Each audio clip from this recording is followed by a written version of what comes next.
Graça e a paz do nosso Senhor Jesus Cristo. Amém? Os adolescentes que ainda estão no culto, se vocês quiserem subir, a classe de vocês já está começando. Eu tenho o privilégio de trazer a palavra e de compartilhar hoje um pouco da porção da palavra do Senhor. E o que eu quero compartilhar com vocês nessa manhã é sobre a felicidade. O que nos traz a felicidade? Como nós buscamos? Aonde nós encontramos? Eu não sei se você se lembra, algum tempo atrás, uma grande rede de supermercados fez uma campanha e a musiquinha, o jingle era: o que te faz feliz? Para ser feliz, o que faz? E é isso que eu quero conversar com você nessa manhã. Abre sua Bíblia junto comigo, vamos ler o Salmo 34. Meditaremos nesse começo dos versos 11 ao verso 14. Salmos 34, de 11 a 14. Se você desejar também, você pode acompanhar a nossa leitura através da projeção. A palavra do Senhor nos fala: venham meus filhos, ouçam-me, e eu lhes ensinarei o temor do Senhor. Quem de vocês quer amar a vida e deseja ver dias felizes? Guarde a sua língua do mal e seus lábios da falsidade. Afastem-se do mal e faça o bem. Busque a paz com perseverança. Vamos orar. Senhor Jesus, nós louvamos ao Senhor pelo privilégio de termos a Tua palavra em nossas mãos. Mas queremos que essa palavra ela permaneça em nossos corações. Por isso, fale aos nossos corações nessa manhã. Que Seu Santo Espírito tenha a total liberdade de falar conosco e que nós tenhamos a obrigação de ouvir e obedecer ao Senhor. Buscamos a felicidade, mas realmente veremos que a felicidade nós encontramos no Senhor. Que o Senhor nos direcione, que o Senhor nos dê um tempo abençoado de reflexão na Tua palavra. Em nome de Jesus. Amém. Eu sempre gostei de cachorro. Quando eu era criança, meus pais tinham uma cachorrinha chamada Suzy, mas eu não consegui aproveitar muito tempo ela já partiu e eu cresci. Meu irmão e eu tínhamos alergias, então quase não tínhamos cachorros em casa. Minha esposa, ainda quando nós namorávamos, ela me deu um cachorro, um pastor belga. Era um Miro, foi minha grande paixão, um grande companheiro. E através desse relacionamento, eu pude ver que a relação entre homem e animal pode ser prazerosa. Ele me fazia companhia, ele brincava comigo, ele me protegia, ele estava sempre por perto.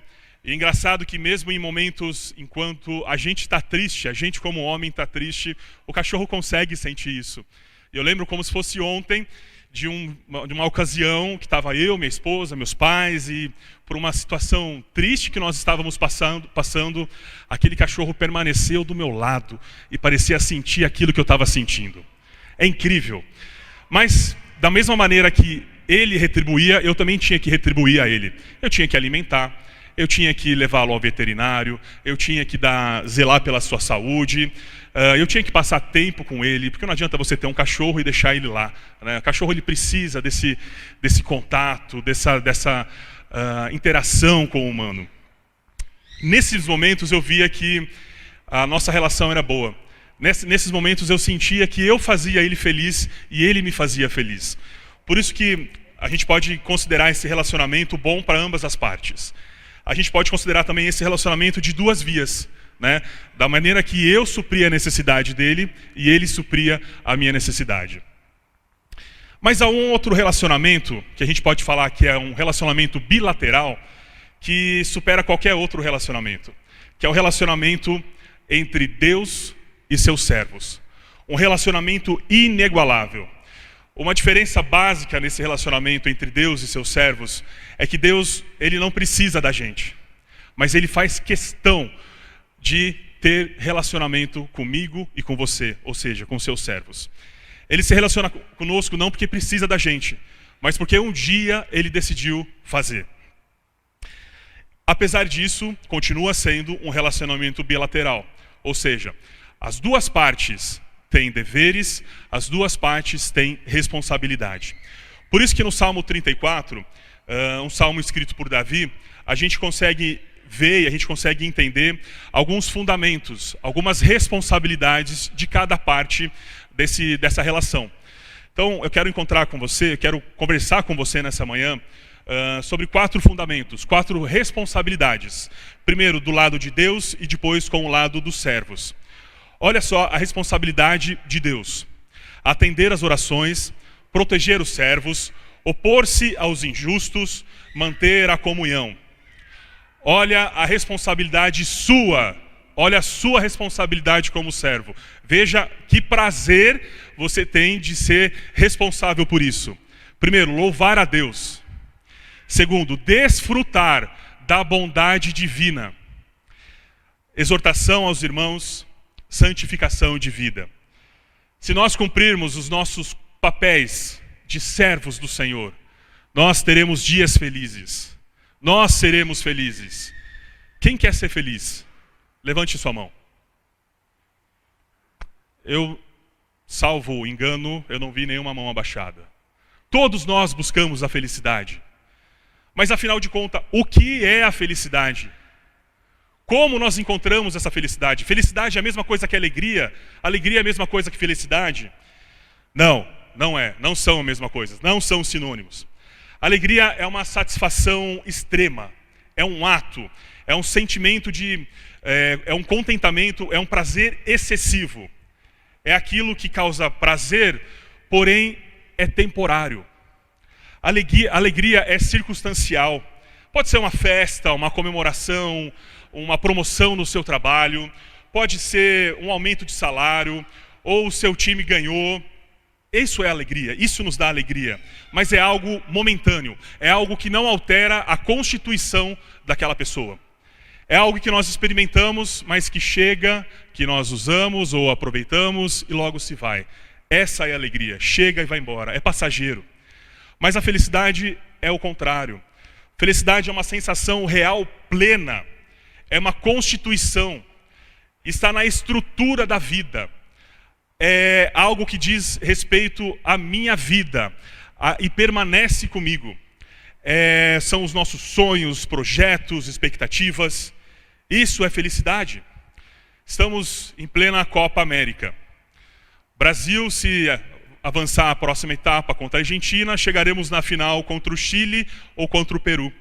Imagine você que o Brasil chega lá e mete 5-0 nesse adversário na final. Mas primeiro a gente tem que passar pela Argentina, né? E se jogarmos igual jogamos contra o Paraguai, dificilmente chegaremos lá. Mas imagina que jogamos, o Messi não jogou, o Agüero também jogou, ganhamos a Argentina, chegamos na final e o Brasil faz 5-0 no Peru ou no Chile. Isso vai dar uma sensação de alegria para a gente. Mas ninguém de nós ficaremos felizes por isso, porque a felicidade não alterou a sua vida. Alguém trabalha na seleção aqui? Alguém joga na seleção? Alguém depende da seleção aqui? Não. Nós teremos o prazer de ganharmos. Ficaremos felizes, ficaremos alegres. Porém, a felicidade não faz parte dessa conquista. Felicidade não é sinônimo de alegria. Assim como alegria também não é sinônimo de felicidade. Por isso que muitas pessoas acabam se frustrando. Porque acreditam que algumas alegrias durante o dia lhe trará felicidade durante a vida. Veja, um emprego novo, um relacionamento estável, uma família abençoada, tudo isso nos deixa alegre.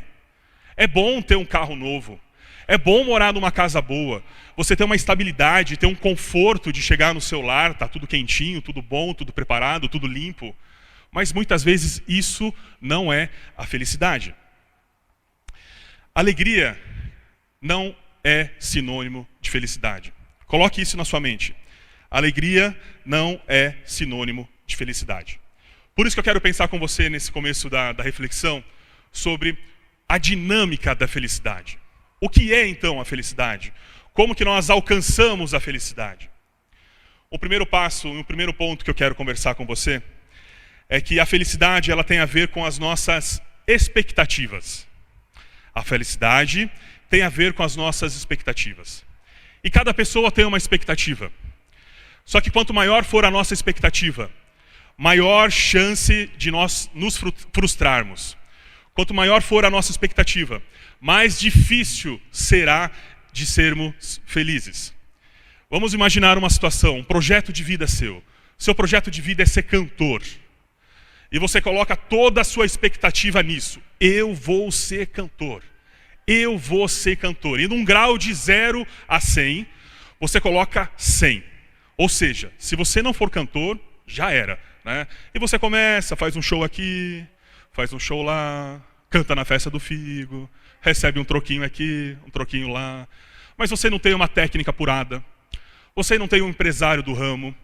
Você não conhece alguém da Globo para te colocar para cantar na Malhação. E não adianta. Você não consegue. Sua expectativa foi muito grande para aquele projeto de vida. O que acontece no final? Muitas vezes você vai realizar só 30%. De 0 a 10, de 0 a 100, você vai realizar 30%. E o seu grau de frustração vai ser 70%. O que vai acontecer? A sua frustração vai ser maior do que a sua realização. Por quê? Porque você colocou todas as fichas, todas as suas expectativas naquele projeto. Se você fosse um pouco mais pé no chão, bom, estou começando agora, vou cantar aqui, vou cantar ali, se tiver um dinheirinho, um cachê, eu aproveito. Ok, uma expectativa um pouco mais real, mas pé no chão. Você colocaria essa expectativa, vamos falar assim, em 35. E nesse mesmo projeto de vida que você chegou a 30, o seu grau de frustração seria 5. A sua realização seria infinitamente maior do que a sua frustração. Eu não estou falando para você deixar de sonhar alto. Eu não estou falando para você tentar, para você só se menosprezar ou fazer planos pequenos. Mas eu estou falando para você adequar as suas expectativas à realidade. Porque a felicidade, ela é a capacidade de nós ajustarmos as nossas expectativas e lidar com as frustrações. Marcos, capítulo 8, versos 34 e 35. E chamando a si a multidão com os seus discípulos, disse: se alguém quiser vir após mim, negue-se a si mesmo e tome a sua cruz e siga-me. Porque qualquer um que quiser salvar a sua vida, perdê-la-á. Mas qualquer que perder a sua vida por amor a mim e do Evangelho, esse se salvará. Quando Jesus fala negue-se a si mesmo, Ele quer que os nossos objetivos, Ele quer que as nossas expectativas sejam determinadas por Ele. Tomar a sua cruz é uma metáfora. E Jesus está querendo dizer, olha, caso necessário, a sua fidelidade a mim exigirá até a sua vida. Tome a sua cruz. Nós precisamos estar dispostos a entender que as expectativas de Deus para nós são as melhores do que nós podemos imaginar, ou do que nós podemos sonhar, ou do que nós podemos querer. E a partir do momento que as expectativas de Deus para a nossa vida são conforme a vontade e o querer dEle, com certeza a nossa frustração será menor. Qual a expectativa que você tem? Qual a expectativa que Deus tem lhe dado? Saiba que a felicidade é a capacidade de nós ajustarmos as nossas expectativas às expectativas de Deus para nós. Felicidade é a nossa capacidade de ajustar nossas expectativas às expectativas de Deus para nós. O segundo ponto que eu quero tratar com você nessa manhã é que a felicidade está ligada aos nossos traumas, complexos, neuroses, feridas interiores. E todos esses fatores são pessoais. Cada um tem a sua neurose. Cada um tem a sua ferida, cada um tem o problema que só você tem. E por isso que a felicidade, não existe um sistema de Ctrl+V, Ctrl+C, copiar e colar de felicidade. Cada um tem o seu grau de felicidade, porque cada um tem o seu trauma, suas feridas, os seus problemas, as suas neuroses. O que nos torna uma pessoa feliz, não necessariamente torna outra pessoa feliz. Justamente pelos traumas, feridas e dores. Por isso que o Evangelho é maravilhoso. Porque Deus sabe de tudo isso e trabalha dentro de nós no individual. Deus, ele conhece aquilo que o seu Negrelo está passando. Deus conhece aquilo que a Lourdes está passando. Deus conhece o que o Valdir está passando. E Deus trabalha individualmente na vida de cada um. Portanto, o segundo passo para nós alcançarmos a felicidade é deixar Deus curar os nossos traumas, complexos e feridas interiores. Não adianta você colocar uma roupa de grife, não adianta você ter um carro de 250 mil reais, não adianta você morar num condomínio de luxo, se as pendências dentro do seu coração não forem tratadas. Mas muitas vezes tratar a ferida dói. Mas Deus tem algo fantástico, que é a ternura dele. A gente fala que essa geração é a geração Nutella, a geração dos meus filhos, né? Eles nunca vão saber o que é metiolate, né? O que era aquela pazinha toda furadinha. A minha mãe era por tipo de ferimento, né? Ou era mercúrio ou era metiolate. Se fosse o mercúrio, era só uma dorzinha, né? Mas o metiolate, essa geração não vai ser. Agora tudo aqueles sprayzinhos antisséptico lá que não faz nada, né? Não sente absolutamente nada. Mas pelo fato deles usarem isso e não usarem o metiolate, eles não vão saber quão bom e quão poderoso é o sopro do pai e da mãe em cima do metiolate. É ou não é? A mãe ou o pai passava lá o metiolate, dava aquele soprinho, passava. E Deus cura as nossas feridas assim também. Vai dar uma certa dor mexer naquilo. Mas depois que mexer, a ternura de Deus é o sopro. Vai passar. Os problemas sempre existirão, mas nós precisamos tratá-los. Não recue. Trate sempre as suas feridas, os seus complexos. Coloque isso no altar do Senhor. Veja, Provérbios 28, 13. O que encobre as suas transgressões jamais prosperará, mas o que as confessa e deixa alcançará a misericórdia. Apocalipse 3, 20. Eis que estou à porta e bato. Se alguém ouvir a minha voz e abrir a porta, entrarei em sua casa e cearei com ele e ele comigo. Abra as portas do seu coração. Deixe que Deus limpe, deixe que Deus restaure. Assim você, com certeza, buscará e encontrará a felicidade. Mas um terceiro ponto que eu quero conversar com você nessa manhã é que a felicidade também está ligado à nossa consciência. Consciência é aquele alarme que toca dentro de nós. É quando nós transgredimos a lei moral de Deus, parece que tem uma sirene que toca, uma luz que pisca. A consciência é o nosso despertador. Fala, não vá por aí, não faça isso, não fale isso. É a voz interior. E é a voz que o Espírito Santo usa para falar com as nossas vidas. É a voz que o Espírito Santo fala, olha, isso é pecado. Não vá por aí. Mude o seu caminho. Por isso que a felicidade, ela também tem a ver com a nossa sensibilidade espiritual, a nossa consciência. Mesmo quando a nossa consciência está gritando, mesmo assim nós transgredimos a lei do Senhor, nós estamos sendo tolos, nós estamos sendo miseráveis, porque nós deixamos de ouvir a voz de Deus. Deixamos de ouvir a orientação correta para as nossas vidas. E o salmista, logo no Salmo 1, eu convido você a abrir a sua Bíblia, no Salmo 1, ele transcreve exatamente sobre isso. Salmo 1, nós vamos ler do verso 1 ao verso 6.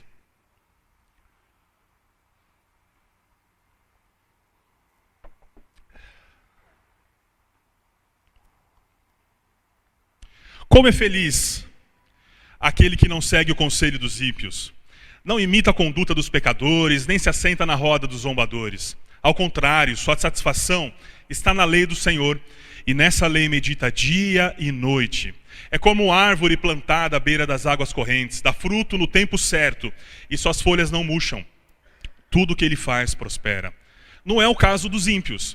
São como palha que o vento leva. Porque os ímpios não resistirão no julgamento, nem os pecadores na comunidade dos justos. Pois o Senhor aprova o caminho dos justos, mas o caminho dos ímpios leva à destruição. Viver em paz é ter a consciência que Deus está no controle. A verdadeira felicidade é viver em paz com Deus. A verdadeira felicidade é ter paz com Deus. Atos 24:16. E por isso procuro sempre ter a consciência sem ofensa, tanto para com Deus como para com os homens. Salmos 4:8. E em paz também me deitarei e dormirei, porque só tu, Senhor, me fazes habitar em segurança. Como é bom podermos colocar a nossa cabeça no travesseiro e dormirmos em paz. Como é bom desfrutarmos da paz que o Senhor nos dá. É uma paz que enriquece, que não acrescenta dores, porque essa é a mensagem preciosa do Evangelho. E quando nós entendemos que o sangue de Jesus nos lava, nos purifica, e quando nós entendemos que Jesus nos dá uma nova vida, nós nos tornamos uma nova criatura. As coisas velhas se passaram, eis que tudo se faz novo, porque já não há mais condenação sobre nós, porque Deus nos justifica. E a partir do momento que nós entendemos que o sangue de Jesus nos salva, que o sangue de Jesus nos limpa, e que Jesus pode nos dar a paz que nós tanto precisamos, é aí que nós encontramos a verdadeira felicidade. Existe um cântico bem antigo que fala: alvo mais que a neve, alvo mais que a neve. Sim, nesse sangue lavado, mais alvo, mais puro, mais branco do que a neve eu serei. A verdadeira felicidade é viver em paz com Deus. E a verdadeira felicidade nós encontraremos na paz que Deus nos dá. Quarto e último ponto: a felicidade está ligada à forma que nós lidamos com as etapas da vida. A vida é volátil, a vida passa rápido. Não existe uma maneira de você congelar o tempo. Não existe uma maneira de você cristalizar um determinado período da sua vida. Nós não somos eternos nesse mundo. E a vida é como um vapor, é como um sopro. Ela se vai, conforme descrito lá em Tiago 4,14. Digo-vos que não sabeis o que acontecerá amanhã, porque que é vossa vida? É um vapor que aparece por um pouco, depois se esvanece. É estranho falar sobre isso, e algumas pessoas não gostam de falar sobre isso. Mas nós temos que estar preparados para partir a qualquer momento. Nós temos que estar preparados para nos despedir da vida a qualquer momento. A gente não sabe até quando nós viveremos. A vida passa rápido, tudo passa. A gente cresce, muitas vezes a gente quase não aproveita a infância, já estamos na adolescência, depois a juventude, é a pressão de se formar, é a pressão de conseguir um trabalho, depois casamento, família, e vai. Por isso que as melhores coisas, e a melhor coisa que você tem para fazer, é aproveitar cada momento, cada experiência da sua vida. A vida passa rápido, a infância passa rápido, mas os momentos agradáveis, as conversas, os retiros, os acampamentos, sempre existirão no determinado momento da sua vida. Saiba dar valor nesse momento, mas saiba também que esses momentos passam. E isso é muito bom, porque nós temos a oportunidade e o privilégio de vivermos o hoje. E como é bom vivermos o hoje. Como é bom poder desfrutar da integralidade do viver do hoje, sabendo que Deus está cuidando do nosso amanhã. Muitas vezes nós vivemos do hoje pensando no ontem. Ai, como era bom aquele tempo, não sei o quê. E a gente esquece que o hoje pode ser muito melhor do que o ontem. Mas muitas vezes a gente só preocupa com o amanhã. Ai, porque eu preciso guardar dinheiro para isso, e vai guardando e esquece de usar esse dinheiro. Viva o dia de hoje. Deus te presenteia com o dia de hoje. E Deus cuida do seu dia de amanhã. Você pode dizer um amém? Deus te presenteia com o dia de hoje e cuida do seu amanhã. Descanse no Senhor. Esse talvez seja a maior felicidade que nós temos, em saber que Deus está cuidando do nosso amanhã. mas que Deus também nos presenteia com hoje. Cada dia é um presente de Deus para as nossas vidas. Nós não temos que andar ansiosos pelo que nós vamos comer, pelo que nós vamos beber, pelo que nós vamos vestir, porque Deus está cuidando. Vamos aproveitar cada dia como uma dádiva do Senhor. Vimos esses 4 pontos. Aí você pergunta para mim, Erlon, tá bom, mas quando isso vai acontecer na minha vida? Quando eu vou ser feliz? E aqui eu quero fazer um paralelo com esses 4 pontos, com 4 novos pontos. E pensarmos juntos de quando seremos felizes. Comparando o primeiro ponto com esse novo ponto, a felicidade ela acontece quando nós aprendemos a viver de acordo com o propósito de Deus para a nossa vida. Quando nós descobrimos que o propósito de Deus para nossas vidas é muito maior do que aquilo que a gente planeja, do que a gente almeja. Muitas vezes a nossa felicidade ou a nossa alegria momentânea, que é a família, o carro bom, a casa boa, não é só isso que Deus quer para você. Deus, Ele te presenteia sim, com o carro bom, com a família, com a casa, com o conforto, com o trabalho. Mas o propósito de Deus para a nossa vida é algo muito maior, de mais responsabilidade e até mesmo de mais poder. O propósito de Deus para a nossa vida é que sejamos filhos dEle, conforme a imagem, moldados à imagem de Jesus. Para que nós sejamos o irmão, para que nós tenhamos o nosso irmão mais velho dentro da casa do Pai. Veja, Romanos 8, 29. Porque os dantes conheceu, também os predestinou para serem conformes à imagem de seu Filho, a fim que ele seja o primogênito dentre muitos irmãos. O propósito de Deus para as nossas vidas é algo que eu gosto muito de falar sobre isso, e eu já falei algumas vezes sobre isso. É sobre a intimidade, é termos intimidade com Deus. É termos uma relação entre pai e filho. É termos uma relação de um pai que ama o seu filho e que deu o que ele tinha de melhor por nós, que era Jesus. Quando nós entendemos essa relação, nós compreendemos que há um alvo maior. Nós devemos buscar, em primeiro lugar, o reino de Deus e a sua justiça, porque as demais coisas nos serão acrescentadas. Nós precisamos trabalhar e buscar como propósito vivermos e nos tornarmos semelhantes a Jesus. E quando nós aprendemos a viver em direção a esse propósito de Deus, nós podemos viver as bem-aventuranças de Mateus 5. E eu convido você a abrir a sua Bíblia em Mateus capítulo 5. Nós vamos falar sobre as bem-aventuranças. Os felizes são. Como são felizes.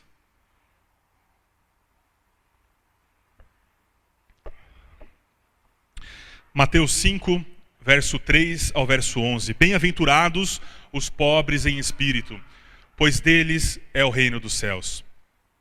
Bem-aventurados os que choram, pois serão consolados. Bem-aventurados os humildes, pois eles receberão a terra por herança. Bem-aventurados que têm fome e sede de justiça, pois serão satisfeitos. Bem-aventurados os misericordiosos, pois obterão misericórdia. Bem-aventurados os puros do coração, pois verão a Deus. Bem-aventurados os pacificadores, pois serão chamados filhos de Deus. Bem-aventurados perseguidos por causa da justiça, pois deles é o reino dos céus. Bem-aventurados serão vocês quando por minha causa os insultarem, perseguirem e levantarem todo tipo de calúnia contra vocês. Que você seja bem-aventurado, que você seja feliz. 2. A felicidade acontece quando nós sabemos lidar com a culpa. Lembra do alarme? Lembra da consciência que fala, não vá por esse caminho, não faça isso, não fale isso. O que sobra desse alarme é a culpa, é o resíduo morto. E ninguém é feliz sentindo-se culpado. A gente precisa colocar a nossa alma para ser purificada por Jesus. Colossenses 3,14. Havendo riscado a cédula que era contra nós nas suas ordenanças, a qual de alguma maneira nos era contrária, e atirou do meio de nós, cravando na cruz. A culpa, ela pode matar o nosso relacionamento. A culpa, ela pode nos tirar a paz. A culpa pode tirar a nossa felicidade. E a culpa pode até mesmo tirar a nossa saúde. Na quinta-feira o irmão Oswaldo falou com os homens, e ele citou uma reportagem do Estadão de alguns dias atrás, que fala justamente... Ô Isa, você pode trocar? Mais uma? Não, volta uma. Isso. Estudo associa infarte à falta de perdão. A culpa até mesmo pode prejudicar a sua saúde. Além dessa reportagem, a gente tem algo na Bíblia, uma história de Davi. Davi pecou e aquela culpa começou a corroer. E ele relata isso. Ele não conseguia dormir, ele não tinha paz, ele já andava estressado, ele se sentia culpado. E chegou um determinado momento da vida que ele não aguentava mais. E naquele momento ele confessou o seu pecado a Deus. E Deus, com todo amor, com toda ternura que o nosso Deus tem, ele perdoou aquilo que Davi tinha cometido. Querido, não há pecado que Deus não perdoe. Não há vaso que Deus não consiga consertar. Não há quebradura que Ele não conserte. A culpa não deve nos afastar de Deus, pois é na ternura do perdão que nós encontraremos e que nós encontramos a verdadeira felicidade. A culpa não deve nos afastar de Deus, porque é na ternura do perdão de Jesus que nós encontramos a verdadeira felicidade. Terceiro ponto de quando nós seremos felizes. A felicidade acontece quando nós aprendemos a nos relacionar com o próximo. Ninguém vive numa ilha isolada. Ninguém nasceu para morar sozinho, para viver sozinho, para se isolar. Deus nos criou para vivermos em sociedade, em comunidade. Deus nos criou para termos relacionamentos. E relacionamentos saudáveis, irmãos. O individualismo não faz parte e não tem espaço no reino de Deus. Provérbios 18:1, busca satisfazer o seu próprio desejo, aquele que se isola. Ele se insurge contra toda sabedoria. O solitário, ele é egoísta. Ele só pensa nele e ele se rebela contra a sensatez. Queridos, mesmo com os nossos defeitos, mesmo com a nossa individualidade, que muitas vezes nós não sabemos respeitar a individualidade do próximo, nós precisamos estar juntos, nós precisamos nos relacionar, nós precisamos perdoar o próximo, nós precisamos tolerar, mas principalmente nós precisamos amar o próximo. Muitas vezes é necessário caminhar uma milha a mais, muitas vezes é necessário comer 1 quilo de sal a mais, muitas vezes é necessário uma nova oportunidade. Mas é da mesma maneira que o Senhor nos trataria. O Senhor sempre tem novas oportunidades para as nossas vidas. Nós somos felizes quando aprendemos e praticamos o amor ao próximo. E 4, a felicidade acontece quando fazemos de cada instante um presente de Deus. Felicidade não é um lugar para o qual nós vamos. A felicidade é o caminho, é a maneira como nós viajamos. Felicidade é como guiamos e como orientamos a nossa vida. E como deixamos Deus guiar e orientar a nossa vida. Felicidade pode haver momentos de não alegria. Eu posso estar triste de quando eu saio de um velório. Mas isso não me faz uma pessoa infeliz. Nós temos que aprender a lidar com isso. Porque, como eu já mencionei antes, a felicidade ela não é um momento, mas ela é uma estrutura da vida. Ela é contínua. Acho que a grande batalha dos filhos de Deus é justamente pela felicidade. Entre o inimigo e os filhos de Deus. Veja, João 10:10. O ladrão vem senão para roubar, matar e destruir. Mas eu vim para que tenham vida e a tenham em abundância. Salmos 51, 11, 12. Não me lances fora da tua presença e não retire de mim o teu Espírito Santo. Torna a dar-me felicidade da tua salvação. Uau, que esse salmo seja uma declaração diária da sua vida. Não lances fora da tua presença. Quer ser feliz? Permaneça na presença do Espírito Santo. Quer ser feliz? Tenha paz com Deus. Se você não prestou atenção em nada que eu falei até agora, eu queria que você se concentrasse agora. Agora, presta atenção. Nesses últimos 4 pontos, não vão ser iguais aos outros, mas é um resumo de tudo isso.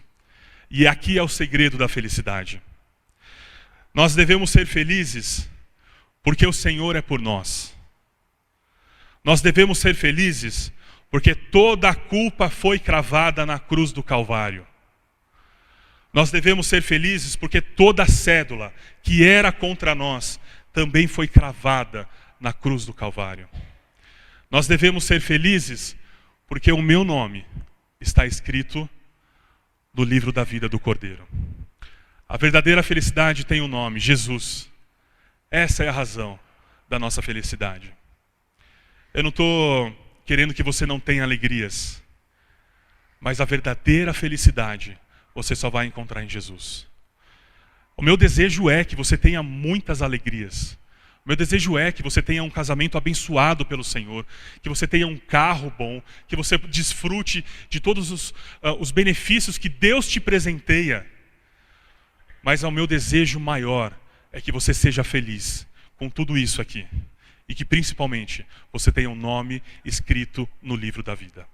Porque isso daqui, a nossa vida é temporária. Perto daquilo que nós viveremos ao lado da eternidade, isso é nada. E você só será feliz na eternidade se você tiver Jesus Cristo como Senhor e Salvador da sua vida. Você só será feliz na eternidade. Você só irá ao céu.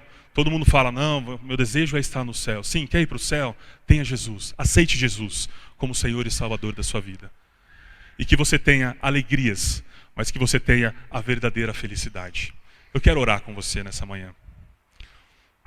Pessoal dos jovens. Senhor, obrigado porque nós encontramos a verdadeira felicidade no Senhor. Obrigado porque o Senhor é a razão da nossa felicidade. Muitas vezes tentamos colocar coisas e situações, objetos e pessoas como razão da nossa felicidade. Mas encontramos somente a felicidade no Senhor. E muito obrigado porque o Senhor nos torna felizes. E como é bom desfrutar a alegria e a felicidade encontrada no Senhor. Jesus, o Senhor conhece cada pessoa aqui. O Senhor conhece cada coração. O Senhor conhece cada situação, cada ferida, cada trauma. O Senhor, com a sua graça, com o seu amor, eu peço que o Senhor toque cada um. E que na medida de cada um, porque o Senhor nos vê como individuais, o Senhor possa tratar, o Senhor possa acolher com ternura, amor e graça, Pai. Que realmente ninguém saia daqui nessa manhã sem ter o nome escrito no livro da vida. Porque assim nós seremos felizes. Nos abençoa, continue nos cuidando com amor, com graça e com misericórdia. Obrigado, Jesus. No seu santo e poderoso nome. Amém.